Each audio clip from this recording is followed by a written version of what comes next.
Alright, this is the super chilies. I don't know how good you can see it, but they're doing great, getting bigger. They're loaded down. We probably should start picking them soon. This is the cayennes. They're doing good too.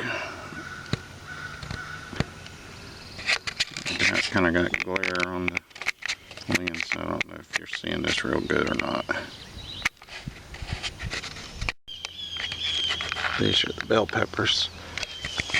I'm kind of shoot into the sun. I don't know how it's going to turn out. Lots of peppers on the bell peppers.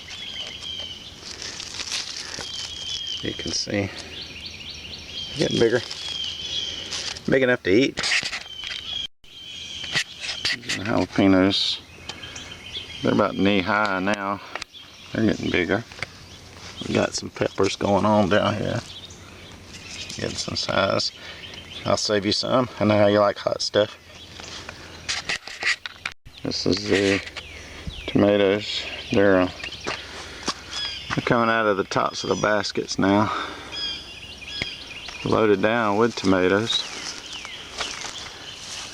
They're all little green things now, but they're covered with little green tomatoes like that.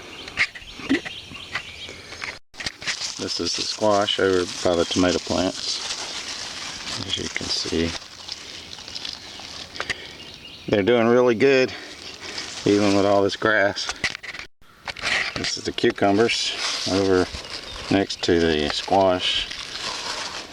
These are ones I already had planted, but they're getting some size already. We'll be picking this one in a day or two. This is the watermelon over next to the squash and the cucumbers in that little grassy patch. Already starting to bloom.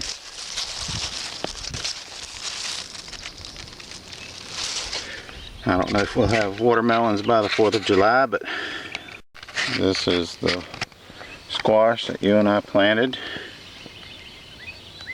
It's coming on up, getting good size to it. Right next to it is cucumbers that we planted. They're getting some size. And next row over is the watermelon that we planted. Coming on up. Everything's looking good. We're going to be loaded down. These are the white zipper peas that we planted that were kind of scraggly looking. They're still scraggly looking, but they're coming on up. They're getting some size to them. I don't know what the problem was. This is another row. The first row did real good, but the next two rows were kind of scraggly.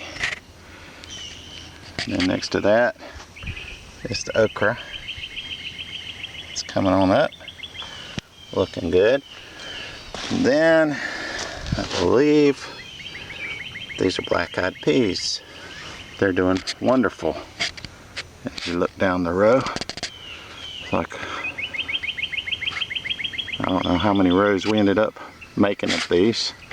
I think 3 rows of these and 3 rows over are what I believe to be white acre peas. They're kind of smallish pea, but they're doing great. Got 3 rows looking good.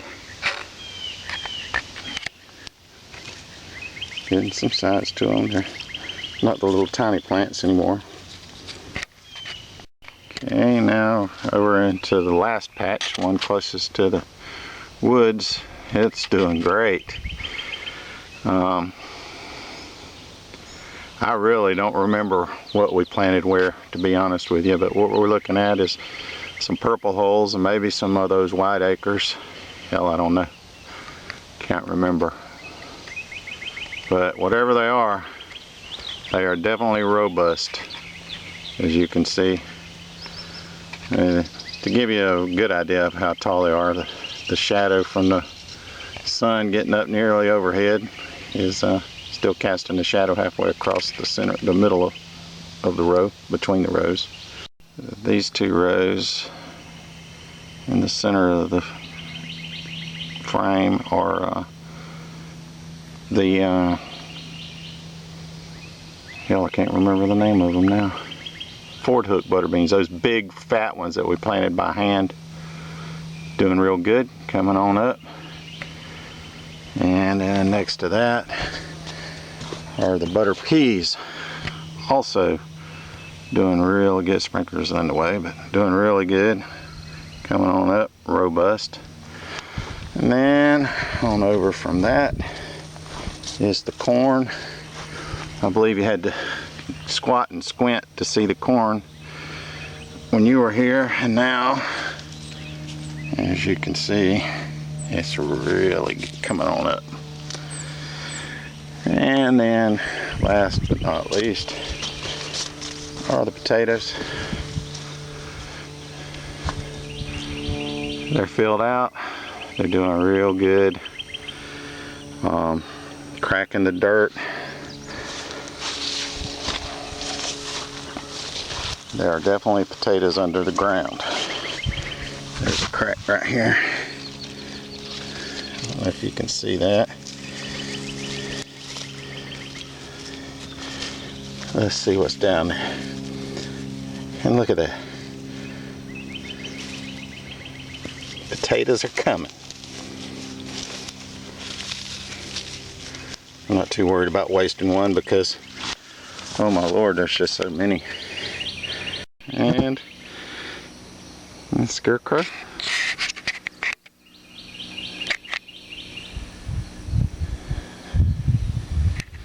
Got deer tracks almost under his arm. He's not doing a real good job. So I added another scarecrow. And I've had deer walk in between the two scarecrows. Big overview of the garden.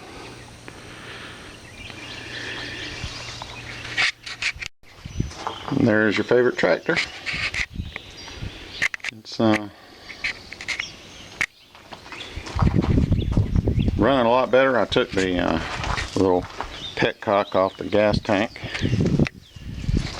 Made a mess with the gas because I had like 5 gallons in there, but I managed to capture most of it.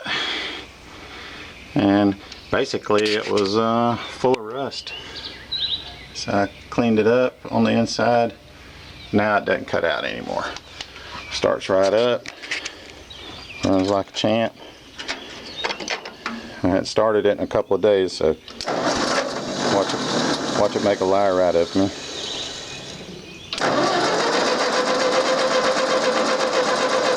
Yep.